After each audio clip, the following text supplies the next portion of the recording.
nocu a že napadí a že mi pán za všetkých vypadila nabíjaka.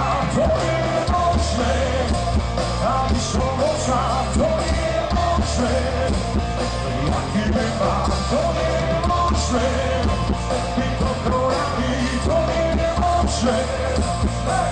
Chcel by som sa opýtať, ako sa cítite pred koncertom v Novej Bani? No tak uvidíme, ako to dopadne, strašná zima je, tak dúfam, že to dopadne dobre, hlasivky vydržia, chalanom neodmrznú prsty, že aj hlasili aj prízemné mrazíky, uvidíme. Vieme, že akože médiami nejako prebehli nejaké informácie o vašom osobnom živote, mňa to nezaujíma. Chcel by som sa skoro opýtať, aké máte vyhliadky do budúcna. Do budúcna teraz začína vlastne letná sezóna, festivaly, sú tam festivaly aj na Slovensku, aj v Čechách. Chystáme jeden veľký koncert, teraz 6.6. v Nitre na amfiteátri. A bude to so symfonickým orchestrom, tak ako to bolo počas Symphony Music Tour. A potom chceme spraviť jeden taký veľký projekt, kvôli tomu letíme aj do Moskvy. Bude to s takým súborom ruským, Kalinka sa volajú, niečo podobné ako Aleksandrovci. No a s nimi budeme mať zo pár vystúpení aj na Slovensku, aj na Morave. A bude tam niečo také. Oni budú spievať našich 10 pesničiek, ja s nimi budem spievať ešte 3 ich pesničky.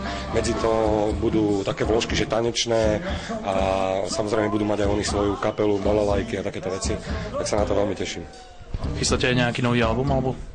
Nový album zatiaľ nie, my sme rozmýšľali nad tým, že z toho Symphony Music Tour by sa mohla vydať CD-čko plus DVD-čko, a vlastne taká dvojedícia a tam by zazneli všetky pesničky, ktoré boli spracované symfonickým orchestrom s dirigentom Karolom Kevickým, takže toto bude asi na jeseň taká náhodka. Chceme tam spraviť 3 nové skladby, ktoré sa takisto upravia orchestrom, čiže budú to vlastne novinky, ale spracované takisto orchestrálne.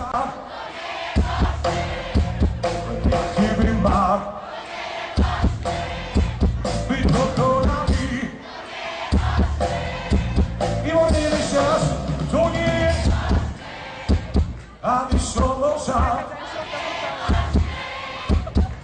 jaký by mal byť dokonalý.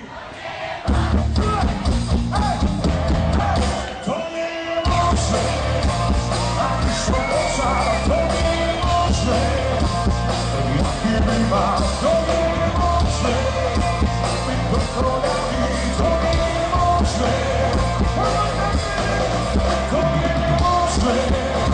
Aby som osa, to nie je možné, jaký by mal, to nie je možné, byť dokonalý, to nie je možné.